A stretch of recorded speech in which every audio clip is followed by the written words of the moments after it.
quelques années, en fait, cette présentation aurait été assez facile à préparer.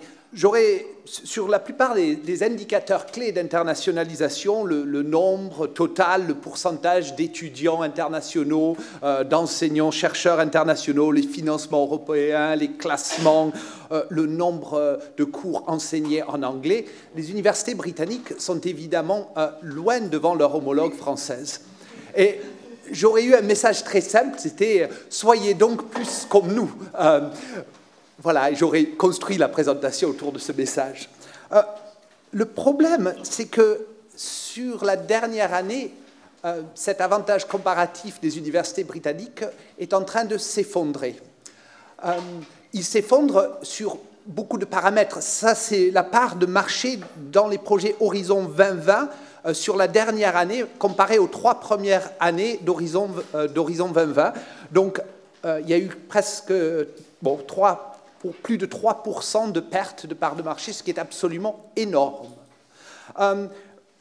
Vous parliez avant, en introduction, des universités européennes, des 16 françaises qui ont été retenues.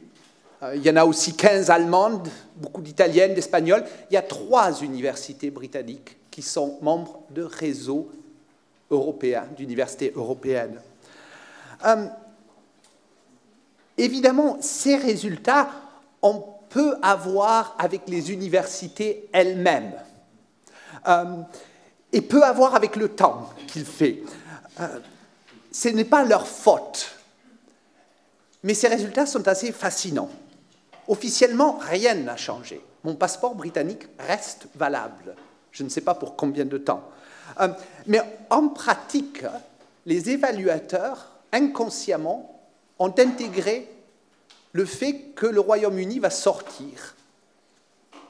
Et donc, n'évaluent plus les projets de recherche de la même manière. Et pensez à ce que ça signifie en termes de ce qu'on pense d'un chercheur et de sa capacité à être neutre quand il évalue un projet, de la nature pervasive de la géopolitique.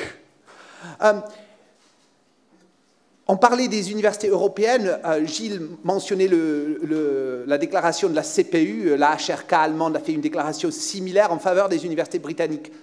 Pourtant, en off, on va souvent entendre une décision accordée qui est veto à la participation de l'université britannique dans ces appels. Les universités britanniques sont toutes contre le Brexit, mais elles commencent à s'adapter à un monde post-Brexit. Le gouvernement britannique a déjà annoncé un target de 600 000 étudiants internationaux, c'est-à-dire une augmentation d'un tiers, ce qui est absolument massif. Et malgré tous les discours sur les frontières, ils vont libéraliser le régime des visas pour les étudiants internationaux. Au-delà de ça, il y a des universités britanniques qui commencent à faire du lobbying pour libéraliser, par exemple, les lois sur les essais cliniques pour encourager les entreprises pharmaceutiques à cesser de travailler avec des universités françaises ou européennes pour venir travailler avec les Britanniques. La vie va continuer. Et c'est voilà, un peu un premier message. On oublie parfois que les universités ne font pas la géopolitique, mais que les universités sont le résultat de la géopolitique. C'est le résultat de la manière dont on regarde le monde. Ça, c'est une première chose. La deuxième chose, c'est qu'on oublie aussi que sur le long terme, les tendances de long terme finissent par balayer la géopolitique et que la globalisation, elle est là et elle va rester et s'accroître dans les années à venir. La globalisation, c'est un concept utile pour commencer ces 2 journées. C'est un peu l'éléphant sur la table, le grand non-dit. Globalisation n'est pas mentionnée dans le programme de ces 2 journées. Mais la globalisation, elle questionne le concept même de système ESR français. Et elle questionne plus spécifiquement le rôle de l'État et des entités nationales. Je vais structurer mon discours sur 3 parties principales. Internationalisation en contexte, l'individu contre l'État, et finalement de l'internationalisation à la globalisation. Et je vais commencer loin d'ici. Je vais commencer à Mazar-i-Sharif, au nord de l'Afghanistan, à l'université de Balkh. C'est une université qui a 3 langues officielles dans le fonctionnement du jour au jour de l'université. L'anglais, le dari et le pashtun. Mais la situation linguistique réelle à l'université de Balkh est beaucoup plus complexe. D'abord, dans la bibliothèque de l'université, la plupart des livres sont en russe, parce que c'est une université fondée par le régime soviétique en 1986. Ensuite, la majorité des étudiants ne parlent pas l'anglais, mais ils ne parlent pas non plus le dari ni le pashtun, parce qu'ils sont ouzbeks ou tadjiks.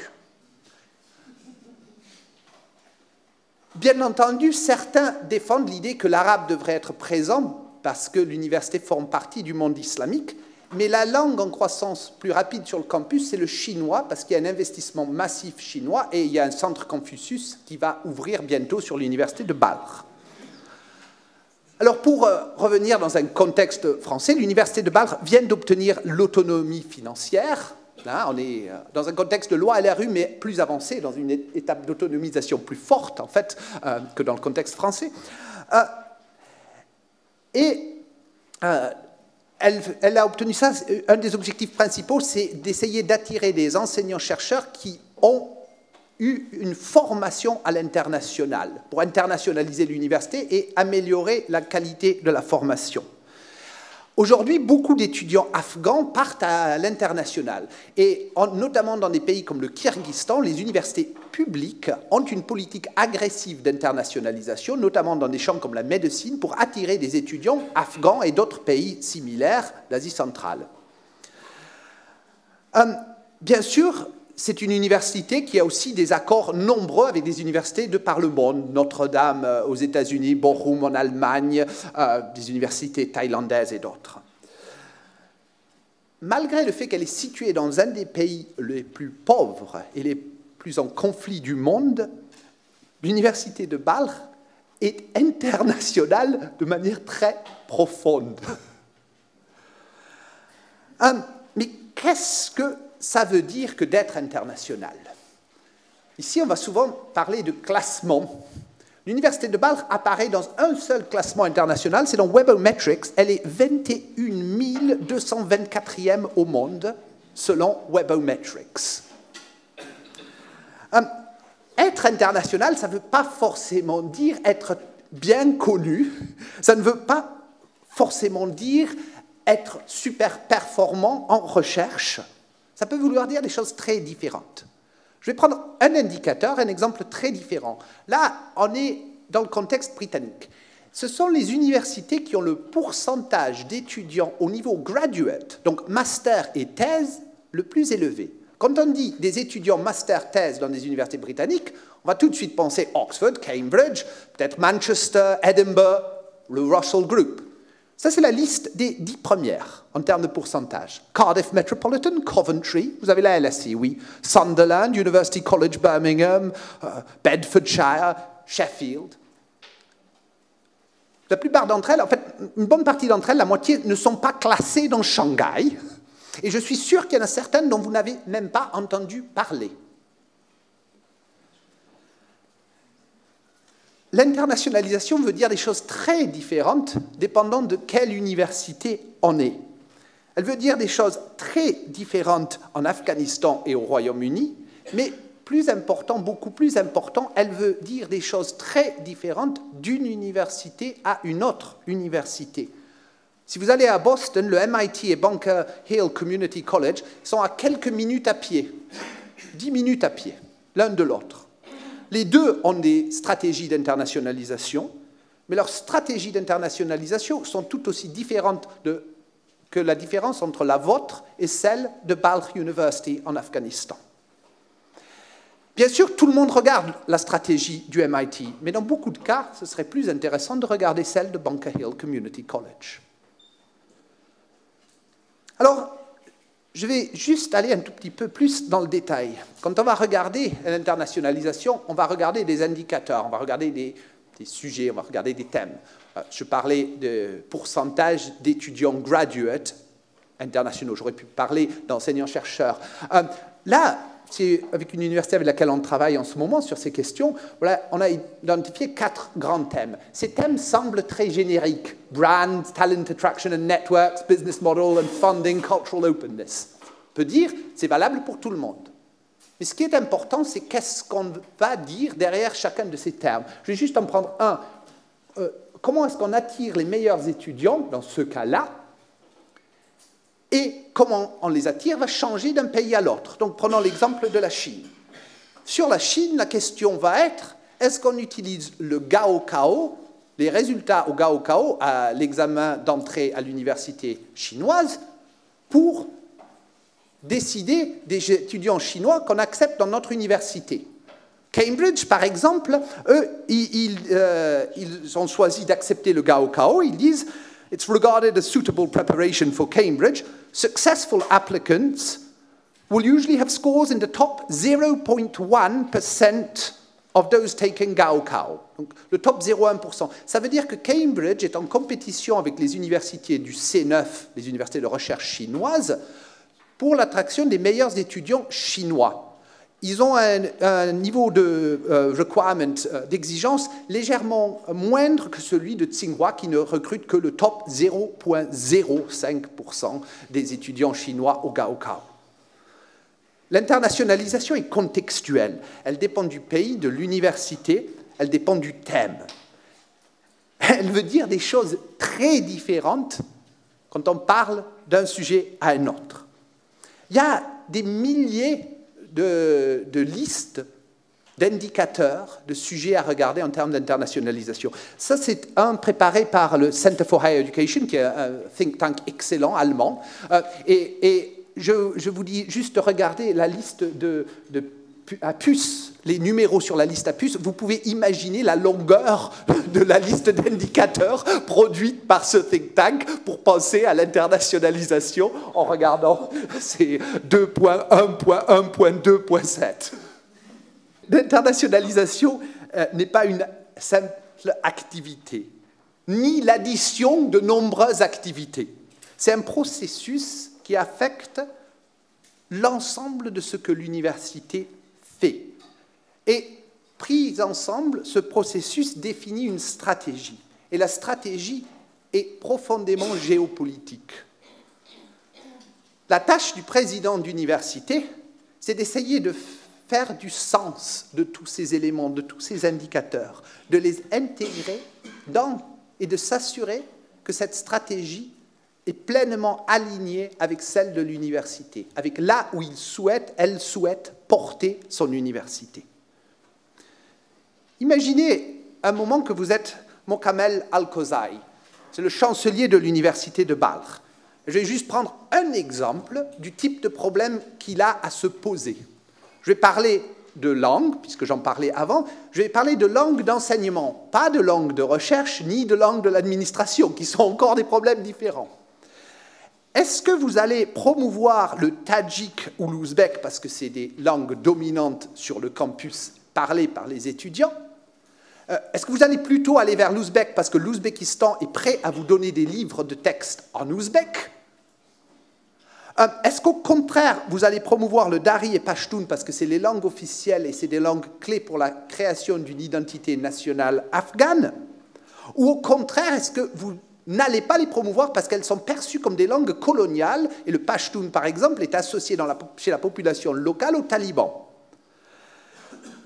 Est-ce que vous partez? Allez, on part en anglais directement. On va essayer de passer à l'anglais, parce que finalement, le problème, les étudiants ne parlent pas l'anglais, mais ils ne parlent pas non plus les autres langues officielles sur le campus.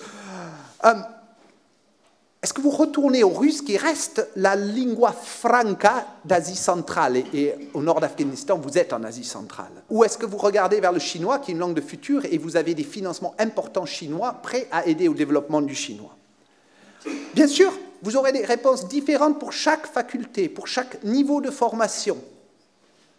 Mais vous pouvez être sûr d'une chose, chacune des réponses que vous apportez peut signifier un arrêt de mort, littéralement. Le simple fait que vous acceptez des femmes dans votre université implique une condamnation à mort de la part de certaines factions dans votre pays. toute décision que Mokamel Al-Kozai prend est nécessairement géopolitique. Et être président d'université implique prendre des décisions géopolitiques. Ça, c'est le débat actuel en Algérie sur la langue d'enseignement dans les universités algériennes.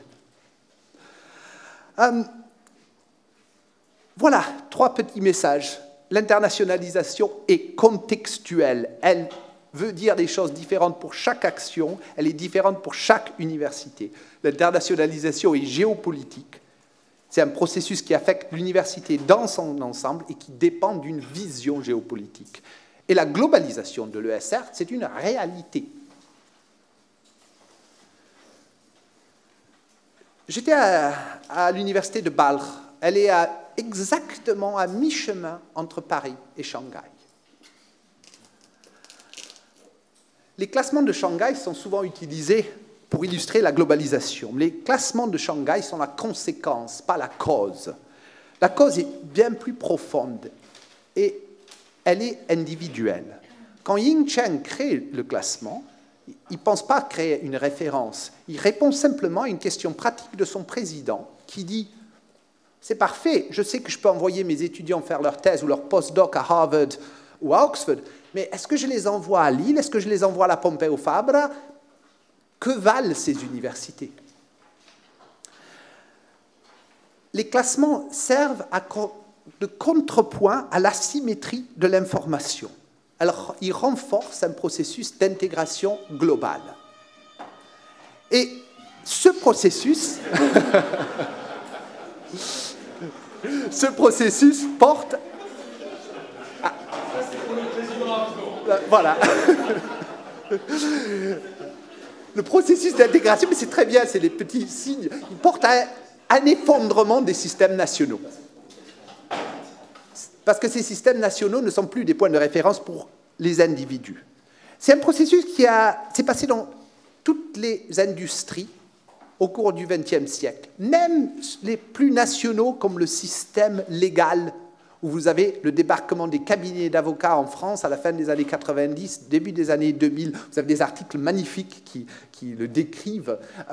Et évidemment, ce n'est pas que les Américains colonisent la France, ce n'est pas que ce sont des cabinets américains, c'est simplement qu'on passe dans un ordre légal international, market-driven by consumers, not law-driven by the national authorities. C'est exactement ce qui est en train d'arriver sur l'ESR. Quand j'ai demandé au président de 2 des grandes écoles les plus prestigieuses de France quel était leur défi principal, il y en a un qui m'a répondu « Les bons étudiants français ne viennent plus chez moi ». Et le deuxième qui m'a répondu « Ça fait 5 ans que je n'ai pas recruté un seul bon enseignant-chercheur ». Bon enseignant-chercheur, dans son cas, voulait dire nobélisable. Ils étaient tous les deux d'accord. Ce qu'ils étaient en train de dire, ils ne peuvent pas le dire publiquement, c'est que les classes prépa, ça va disparaître. Que le modèle de financement actuel, il va disparaître. Que eux, grande école, ils vont devenir université ou ils vont disparaître. Et leur tâche principale, c'est de guider le processus de transformation de leur institution et l'intégration dans un système global sur les années à venir. Je vais juste le décrire un tout petit peu plus en détail. Imaginez, vous êtes un étudiant, vous avez 18 ans, vous venez d'avoir un bac mention très bien, vous êtes accepté par la classe prépa à Henri IV ou par EPFL Lausanne ou UCL. Qu'est-ce que vous choisissez? 2 ans dans un lycée pour passer un examen très compétitif pour peut-être être accepté par une école à visibilité internationale limitée ou la garantie presque absolue d'un diplôme d'une des meilleures universités au monde. Maintenant, revenons au Gaokao. Pourquoi un étudiant de licence chinois pourrait venir dans une université française? Dans la plupart des cas, c'est très simple. C'est parce que, 1, il n'a pas été accepté par une université du monde anglo-saxon, et 2, parce que son résultat au Gaokao n'est pas suffisamment bon pour être accepté par une université chinoise moyenne. Et donc, ne pouvant pas aller dans une université chinoise moyenne, il va choisir de venir en France parce qu'il sait que ce n'est pas sélectif et donc il peut venir. Dernier exemple. Là, vous avez une carte des Highly Cited Scholars qui, en 2015, avaient une affiliation à King Abdulaziz University. 25% des Highly Cited Scholars au monde en 2015. Qu'est-ce que ça veut dire? Ça veut dire qu'ils ont répondu d'accord à une lettre de spam qui leur proposait un salaire extra pour être affiliés à la King Abdulaziz. Les meilleurs chercheurs au monde, c'est des êtres humains, comme tous les autres, et qui répondent à des incentives qui sont parfois questionnables. On oublie que les universités ne forment pas seulement toujours les individus. Les universités sont formées, sont définies par les décisions individuelles d'étudiants et de chercheurs et d'enseignants. Et ces exemples explique pourquoi le système français d'ESR ne survivra pas à l'internationalisation. Ils sont importants, parce qu'ils soulignent aussi que l'internationalisation, c'est un euphémisme pour un processus d'intégration bien plus profond. Je vais essayer d'illustrer ça, ce que ça signifie pour le contexte français. Je vais le faire à travers quelques petites anecdotes. C'est des anecdotes qui, pour moi, sont révélatrices, mais qui ne sont pas significatives en elles-mêmes. Et puisque nous sommes à la CPU, je vais prendre la perception du site web de la CPU pour quelqu'un d'international qui va le consulter, va se dire, bon, où est-ce que je suis ici? Voilà. Première surprise, la langue. Si vous allez sur le site du HRK allemand ou du CRASP polonais, conférence de recteurs, le site web est intégralement en allemand et en anglais, en polonais et en anglais. Si vous allez sur le site web de la CPU, le site est dans 6 langues. Arabe, russe, espagnol, chinois, anglais. Le problème, c'est que ça, c'est la page en anglais. Et qu'en fait, vous avez un petit paragraphe en anglais. Alors, est-ce que l'internationalisation, c'est être multilingue ou est-ce que c'est accepter une lingua franca?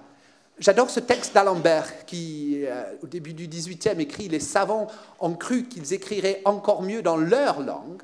Ainsi, avant la fin du XVIIIe siècle, un philosophe qui voudra s'instruire à fond des découvertes de ses prédécesseurs sera contraint de charger sa mémoire de 7 à 8 langues différentes. Il mourra avant de commencer à s'instruire. » C'est la fin de la première globalisation de l'ESR. Et évidemment, voilà la représentation de l'émergence de l'anglais qui remplace le latin tout simplement depuis 1880 jusqu'en 2005, les années 20 avec l'allemand, le petit pic russe dans les années 70, mais le processus est imparable. Deuxième surprise, l'utilisation du singulier, l'université française, pas les universités françaises. Il n'y a pas un seul pays au monde que je connaisse qui parle d'université au singulier, parce que c'est un terme générique. Et dans ce contexte, c'est encore plus surprenant de voir que c'est un singulier restrictif. Quand il y a des signatures d'accords, vous allez souvent trouver 2 conférences du côté français et une du côté espagnol, là c'est la CRUE, ou japonais, la JANU. Et dans les textes légaux, vous allez vous rendre compte qu'en fait, il y a une conférence qui n'existe pas et qui est, dès le départ, séparée, scinde en 2, CPU et CDFI. C'est très surprenant vu de l'international. Et les disputes qu'il peut y avoir sur le terme université. De plus en plus, tout le monde se décrit comme université. Ça, c'est Sciences Po, où vous ne trouverez pas le mot grande école, vous ne trouverez le mot université de recherche internationale partout. Ça, c'est tout à fait compréhensible internationalement. Troisième surprise, le lien avec l'État. L'État est partout.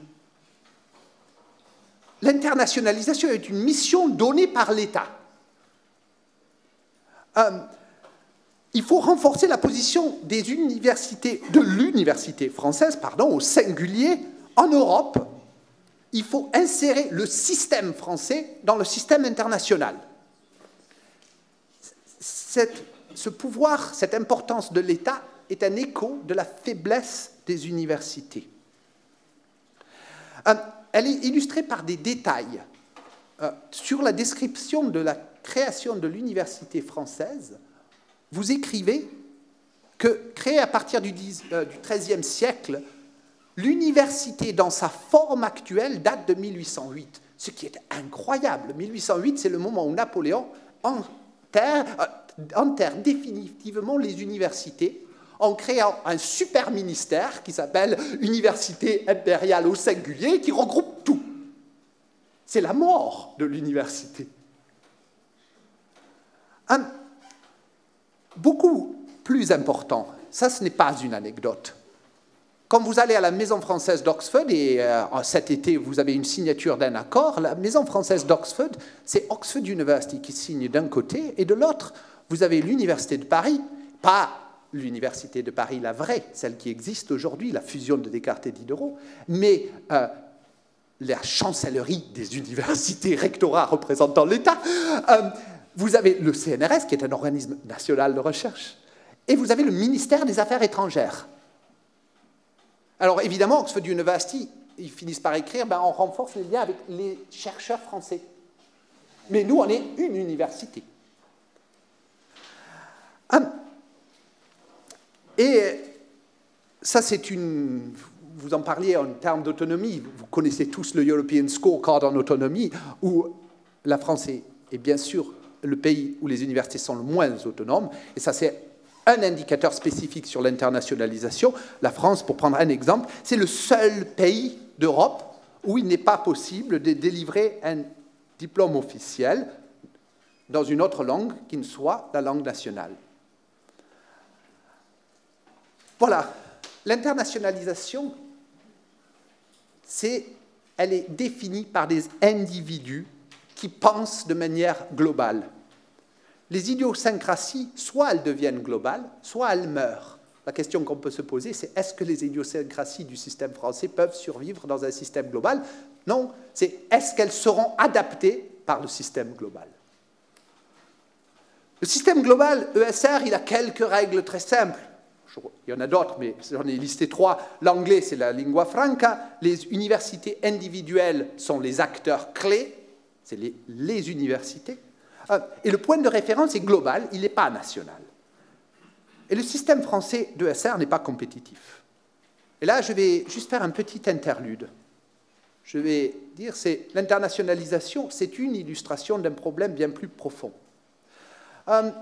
Voilà une représentation de l'effet distributionnel d'Horizon 2020 à mi-2017. La France perd plus d'1 milliard.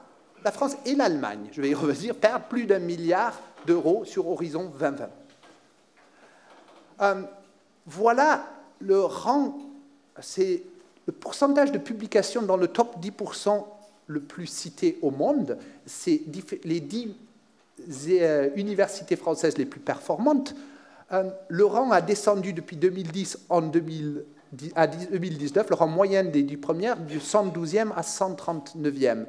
Et ce n'est pas un problème que par rapport à des universités chinoises qui intègrent ce classement, mais aussi il y a 16 positions qui ont été perdues par rapport à des Danoises, des Hollandaises ou des Suisses. Ça n'a rien à voir avec l'argent. Là, vous avez la France, c'est l'augmentation de l'investissement sur l'ESR par rapport à l'augmentation de la production. Vous avez une forte augmentation de l'investissement.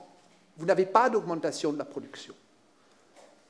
Vous avez la performance par investissement en R&D dans ce cas-là, 2,2%.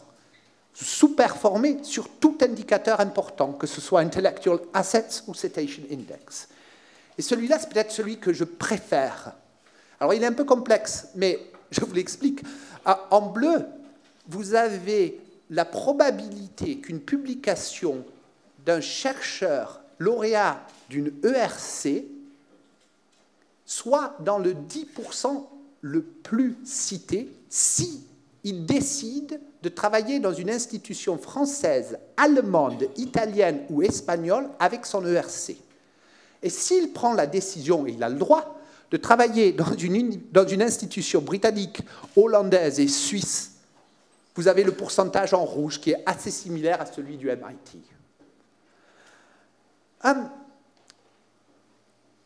Devant des graphiques comme ceux-là, la conclusion elle est claire. Le problème, il est structurel.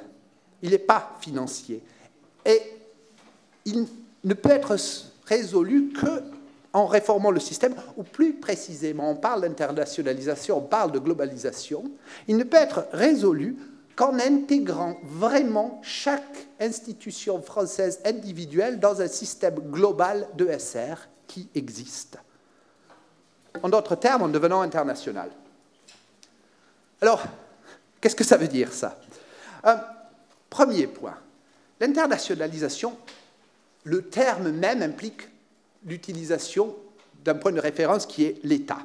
Mais évidemment, le sens de l'État change radicalement dépendant de où on se positionne. Que le Liechtenstein soit une des universités les plus internationales dans les classements, l'université du Liechtenstein en termes de copublication, par exemple, oui, c'est bien pour le marketing, mais ça ne veut absolument rien dire parce que vous êtes la seule université de votre pays. C'est exactement la même chose quand on compare l'internationalisation d'une université française avec celle d'une université américaine. À la limite, prenez des États américains. Mais c'est la même chose quand on compare l'internationalisation, par exemple, de l'Espagne. Ça ne veut rien dire. Le système catalan ou le système basque n'ont rien à voir avec les systèmes dans le reste de l'Espagne. Donc, comparer l'internationalisation de l'Espagne n'a pas de sens. L'internationalisation, elle n'a de sens que quand elle est contextualisée. Et ça veut dire pas mesurer l'internationalisation, mais le degré d'ouverture, de connexion, les réseaux, les hubs. Ça veut dire mesurer pas des pays, mais des universités, des villes, des régions. Pensez au contexte français. Je vais juste prendre 3 petits exemples. Pour Strasbourg, par exemple, l'entité qui fait sens pour les relations internationales, c'est le Haut-Rhin. Pour Strasbourg, une collaboration internationale, c'est autant une collaboration avec Paris qu'avec Berlin. Et évidemment, pour Strasbourg, le problème principal aujourd'hui, c'est qu'il n'y a pas assez de collaboration locale avec Karlsruhe ou Freiburg, et qu'il y a trop de collaboration avec Paris, par rapport à celle qui existe avec Berlin ou avec les Pays-Bas. Bon, pour quelqu'un de Barcelone, évidemment, on pense à l'université de Perpignan. Et c'est étrange de dire, si nous ne renions pas notre ancrage catalan, nous revendiquons notre dimension nationale et internationale indissociable de notre statut d'université française. Ce qu'on a envie de dire, c'est est-ce que pour Perpignan, l'équivalent, ce n'est pas la Xarxa Vives d'université catalane, si elle avait la dimension de UCO dans le contexte du Haut-Rhin? Je ne sais pas. J'avais une belle image de La Rochelle et de Brest, mais pensez, qui viennent donc d'être lauréates de l'appel réseau européen avec Connex NCU. Et là, pour ces universités-là, l'internationalisation, elle va se mesurer en proximité à la mer, à l'océan. Elle ne va pas se mesurer en pays. Pour chaque université française, l'histoire va être radicalement différente. Et sur le long terme, ces visions individuelles, elles ne peuvent fleurir que si l'État français accepte qu'il ne peut pas y avoir de stratégie nationale, qu'une stratégie nationale ne fait pas sens, à part encourager chaque institution à s'internationaliser, à se globaliser. Le partenaire naturel de Oxford University à la Maison française d'Oxford, ce n'est pas l'État français, ce n'est pas l'université française au singulier, c'est un d'entre vous. La visibilité globale, c'est aussi une question de hiérarchie, c'est une question de réseau. D'une perspective recherche, le système global, il est structuré avec des réseaux puissants, dominés par des universités de recherche intensives. Pour l'État français, ça a des implications fortes. Il faut encourager la différenciation des universités.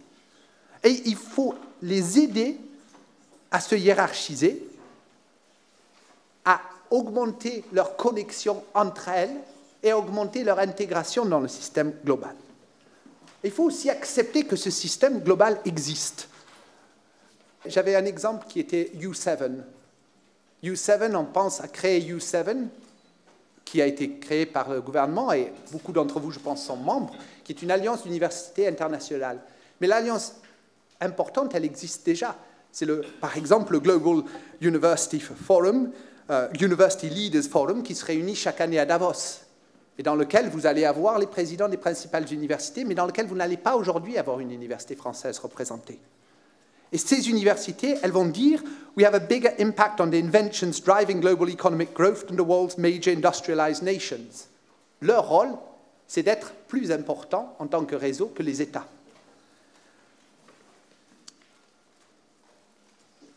Alors, sur le long terme, c'est aussi un peu revenir à ce qu'était l'université. Ce qu'était l'université médiévale, c'est-à-dire une université qui n'était pas au service de l'État, sinon qui était au service d'une vision globale. Le latin, l'arabe, l'islam, le christianisme. Aussi, dans mon cas, j'ai été employé par le système soviétique. Employé par le système soviétique, ça voulait dire être employé par un système qui se projetait dans une vision globale. Je n'étais pas au service d'un pays. Et ça, aujourd'hui, on va commencer à le voir dans les grandes universités, dans plusieurs des grandes universités du monde, à Yale par exemple, où la mission statement de Yale ne va plus mentionner l'État. La mission statement du monde va parler « Educating the world's students ». Elle va se voir à Nottingham, où vous allez avoir un site web qui intègre les 3 campus, Malaisie, Chine et Angleterre, mais au sein d'une université pleinement intégrée. Et les étudiants sont les mêmes sur les 3 campus, il n'y a plus de différenciation. Elle va se voir à l'INSEAD. Si vous demandez à Singapour d'où est l'INSEAD, personne ne sait qu'elle a des racines françaises. Elle va se voir dans certaines institutions, la University of Central Asia, qui, elle, va avoir un statut international enregistré aux Nations Unies. Je commençais en disant, voilà, en parlant de Brexit.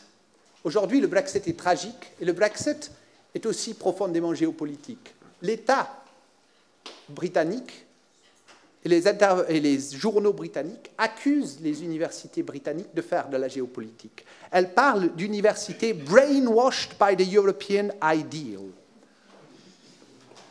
Pour moi, cette accusation brainwashed by the European ideal, et elle les accuse d'embrigader les étudiants. Pour moi, elle me donne espoir, cette accusation. Et elle me donne espoir parce qu'au cours des 20 dernières années, le cadre de référence a changé. Il devient l'Europe. Il devient l'Europe pour la recherche avec les Framework Programs. Il devient l'Europe pour la formation avec Erasmus, avec le processus de Bologne.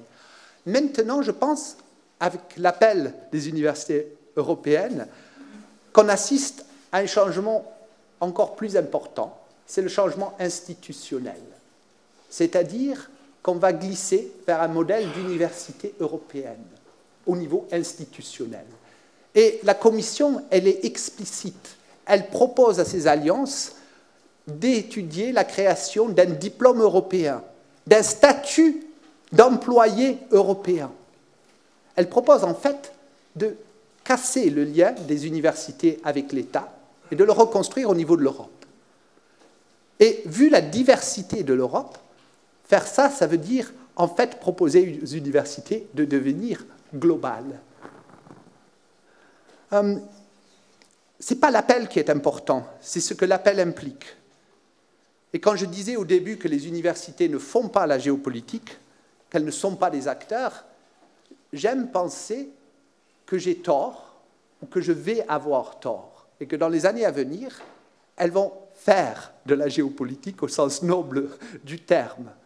J'aime penser que l'Europe, finalement, triomphera du Brexit. Et ça, c'est à vous. Voilà, merci.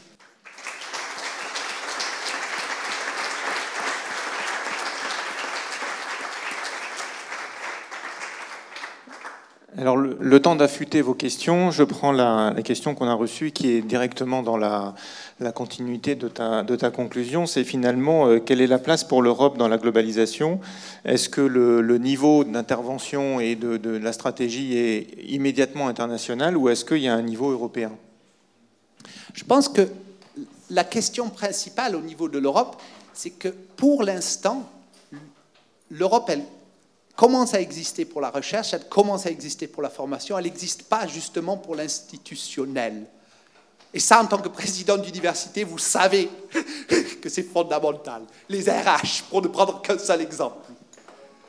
Une des grandes raisons pour les différences qu'il y a entre la performance allemande, française, espagnole, italienne ou la performance des Pays-Bas, de la Suisse ou du Danemark est liée à ça.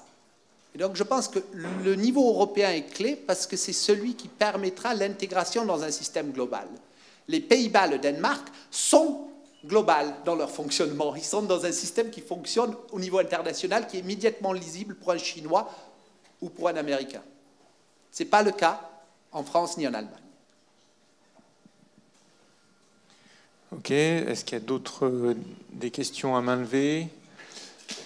Sinon, donc j'ai une question technique qui est: est-ce que le Gaokao, c'est un classement qui est unique ou par domaine? Alors, c'est un bac par... Le Gaokao, c'est un examen d'entrée à l'université. Et donc, en fait, il est différent d'une province à une autre. Et donc, chaque province a son Gaokao. Et ensuite, une université va recruter. Et dépendant nationalement d'où elle est située, elle va avoir un recrutement qui est d'abord local et ensuite au niveau du pays dans son ensemble. C'est le baccalauréat, mais le baccalauréat comme examen d'entrée à l'université. Et c'est un même Gaokao pour tous. Alors, est-ce qu'il y a d'autres questions? Oui.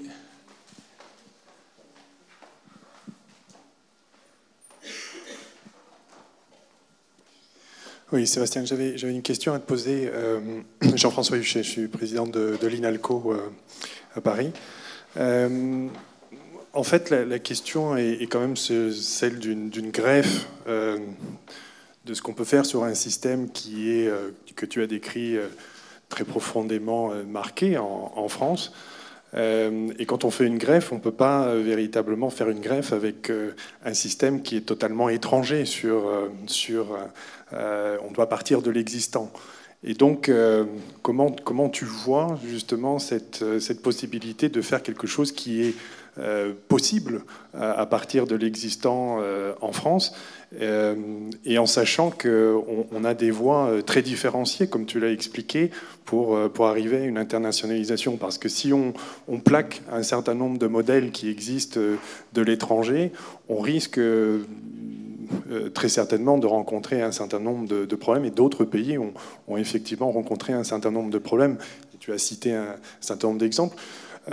Si on prend le cas de la Chine aujourd'hui, tu dis que c'est un cas qui est aujourd'hui en pleine transformation, qui monte à l'échelle internationale, et pourtant ils sont radicalement ancrés sur leur territoire, avec des politiques étatiques qui sont encore extrêmement fortes, des directives du ministère de l'Éducation qui feraient pâlir le ministère de l'Enseignement supérieur français. Enfin, je veux dire, on a vraiment des situations extrêmement différenciées. Donc, est-ce que tu peux nous illustrer finalement cette nécessité d'avoir quelque chose d'approprié? Je pense que sur le fond, un des problèmes, c'est que si vous prenez il y a 70 ans, vous avez plusieurs systèmes d'ESR qui sont puissants. Vous avez le système allemand, le système français, le système japonais, je vais dire un système anglo-saxon. Ce qui se passe, c'est sur une période d'une cinquantaine d'années, le système anglo-saxon devient le système de référence. Ce n'est pas qu'il soit mieux ou moins bon que les autres. Mais du coup, des petits pays comme les Pays-Bas ou le Danemark ou la Suisse, en fait, c'est plus facile de glisser vers ce système-là. On peut garder ses spécificités, c'est pas tous devenir égaux, parce que c'est un système d'une très grande diversité. Mais en tout cas, les idiosyncrasies qui ne s'adaptent pas au système global, on peut les gommer. C'est beaucoup plus facile, beaucoup plus difficile dans le contexte français, allemand ou japonais, où vous avez des problèmes comparables. Je pense que pour un cas comme la Chine, et je ne vais pas entrer dans toutes les difficultés, parce que là, je parlais d'un contexte spécifique, notamment les universités de proximité ont beaucoup de difficultés dans le contexte chinois. Il y a vraiment un système qui marche très mal à ce niveau-là. Mais le gouvernement chinois a dit, bon, mais au moins, je vais globaliser le upper tier. Donc, je vais prendre celles qui sont au-dessus, le C9. Et celles-là, ben, elles vont répondre au système de fonctionnement international. Et en termes RH ou sur d'autres questions, elles vont avoir cette capacité à être compétitives. Je ne sais pas si ça répond. Hein, mais... Une question de Pierre-Paul. Oui, je voulais faire 3 commentaires. Je profite de la remarque de Jean-François Huchet, que je trouve très pertinente, pour dire que d'ailleurs la CPU elle-même s'était exprimée là-dessus. Nous avons un collègue président d'université qui actuellement a été condamné à mort en Chine pour avoir pris des positions qui n'étaient pas conformes au... Et donc je préfère la page de la CPU que celle de la probable conférence des universités chinoises. Voilà. Je rends rarement des hommages à la CPU, je dis à Gilles Roussel. Pierre-Paul, je suis 100% d'accord, hein, évidemment. Alors, si tu es 100% d'accord, j'arrive avec mes commentaires. La première partie de ton exposé m'a fait furieusement penser à une réglementation qui a été mise en place en France. Il se trouve que j'ai été dans ceux qui ont été pris dans cette tourmente avec quelques autres collègues, et que maintenant tous les collègues ici sont pris dans la gestion de cette tourmente, qui est celle, enfin tourmente ou nouvelle situation, qui est celle des frais vers les étudiants, enfin adressés aux étudiants étrangers, et à celle de savoir, et c'est ça mon premier commentaire, tu dis l'internationalisation est contextuelle, elle est multifactorielle, et le sentiment qu'on peut avoir, c'est qu'on a eu tendance à vouloir régler un problème par un instrument, c'est-à-dire à faire confiance au signal prix, avec une théorie du signal prix, du signal qualité. Et donc, je pense qu'une des questions auxquelles on est confronté, enfin, je crois, c'est justement de savoir comment nous allons être capables d'élaborer des stratégies internationales contextuelles. Donc, mon premier commentaire, il est vraiment pour dire que je te remercie d'avoir souligné ce point, mais tu n'as pas parlé de ce contexte-là. Mais ce contexte-là, me semble-t-il, on était peut-être un certain nombre à l'avoir à l'esprit. La deuxième chose, mais c'est un petit reproche que j'ai envie de te faire, on se connaît bien, puisque on participait par... Il faut faire attention à ne pas caricaturer, quoi. C'est-à-dire, moi je veux bien qu'on annonce la mort des classes préparatoires aux grandes écoles. Enfin, je veux bien, je veux dire, si elles meurent, tant mieux, tant pis, etc. C'est pas, voilà. Par contre, il n'est pas vrai aujourd'hui qu'on puisse dire, sans nuance, que rentrer en classe préparatoire dans une grande classe préparatoire, c'est s'exposer à un risque plus grand qu'entrer à l'EPFL. Ça n'est pas vrai. Il y a plus de place dans les écoles qu'il n'y a de place en classe prépa aujourd'hui. Alors, tu as dit les écoles internationales. Qu'est-ce que signifie une école internationale? À partir d'où? À partir de quand? Etc. Bon, voilà. Il y a plein de moments dans ton exposé où je me suis dit il faut faire attention parce qu'on a à régler ce problème qui est très compliqué. Et du coup, si on le fait avec des slogans ou avec des allants de soi, on ne se simplifie pas la tâche. Voilà. Puis la troisième chose, c'est que je me suis demandé en t'écoutant, et ça m'inquiète, si le fin fond de ta pensée, c'est que pour passer d'une idiosyncrasie française de l'ESR, marquée par la puissance de l'État, marquée par la création d'organismes en conséquence, marquée évidemment par l'absence d'université, jusqu'à la loi Faure et à peine, enfin donc l'absence de... Si tu sous-entends que pour passer d'une idiosyncrasie française à une idiosyncrasie globale, il faut désétatiser profondément l'université. Alors, tu dis passer par la cage Europe. On pourrait faire la liste de toutes les fois où, en France, dans des volontés de réformer, on a construit de la désintermédiation étatique en promettant de l'européanisation et pour obtenir, au final, à peu près rien de très précis, ou rien de très identifiable, et rien de très repérable. Voilà. Les Global University Forum à Davos, c'est pas la globalisation, c'est la reféodalisation du monde. En tout cas, c'est la position que moi je défendrais dans le débat. Voilà, je te remercie. Merci Pierre-Paul. Je réponds très rapidement. Alors, d'abord pour dire, j'ai été caricatural et en parlant avec Yves avant, on s'est dit c'était utile pour porter un point de vue un peu caricatural, un peu provoquant. Et donc, bien sûr, sur le détail, tu parles de l'EPFL, par exemple, la question, mais tu as raison, c'est-à-dire que évidemment, il faudrait aller beaucoup plus dans le détail sur chacune de ces questions. Je partage, je suis d'accord. Et je m'excuse pour les points où ça peut achopper sur ça. Ensuite, sur la question du rôle de l'État, ce n'est pas une question facile. Je pense, peut-être, ce que j'essayais de dire, c'est que le rôle de l'État, c'est d'aider les universités individuelles ou les universités similaires entre elles à développer une stratégie forte. En fait, qu'il n'y a pas peut-être de réponse au niveau national pour toutes. La réponse aux besoins de... on est à Paris, je prends la réponse à ce dont a besoin Sorbonne Université ou l'Université de Paris pour leur stratégie d'internationalisation est très différente de la réponse à ce dont a besoin, je vais prendre Paris 13 ou l'UPEC, voilà, les besoins que vous avez sont différents. Et quand on essaye de répondre au niveau étatique avec une règle, on va se retrouver systématiquement avec « mais non, ça ne nous va pas ». Donc c'est plutôt une question d'autonomie, de permettre aux universités de développer des stratégies. Alors, une dernière question, et puis après on passe à la table ronde suivante. Oui. Enfin, moi, je crois que ce qui peut nous interroger, je te remercie vraiment pour l'exposé, c'est que pour avoir vu aussi le système russe évoluer et ce qu'ils font, le système chinois, c'est que même dans des systèmes qui ne sont pas complètement démocrates, où c'est ce qui s'est fait aussi dans d'autres pays, pour que les universités se développent dans la globalisation, on va les laisser de plus en plus autonomes. C'est ce que font les Chinois.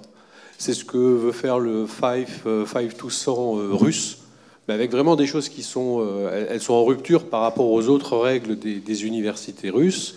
Nazarbayev Université, c'est ce qu'ils ont fait. C'est un exemple complètement fou, parce qu'ils l'ont mis hors la loi. Ils l'ont mis hors la loi avec un board extérieur, et c'est des réponses d'autonomisation des universités sur le modèle anglo-saxon. Et c'est ce qui pose, je pense, une question plus à la France et au Japon d'ailleurs, qu'à l'Allemagne, parce que l'Allemagne, on voit qu'ils vont y aller doucement et qu'ils ont quelques outils d'autonomie, mais supérieurs à nous. Et ça nous pose une franche question sur la manière dont l'État va le faire. Parce que là, on est dépendant de l'État. C'est peut-être les expérimentations qui sont en cours d'ailleurs. Merci. Non, je suis vraiment d'accord avec ce que tu dis. Je pense qu'en fait, ça veut dire que il faut demander à l'État de vous laisser libre d'essayer des choses et de ne pas créer un carcan. C'est peut-être tout simplement ça, le message. Merci beaucoup, Sébastien. Et les notes seront disponibles, elles sont en anglais et elles vous seront transmises. Merci à toi.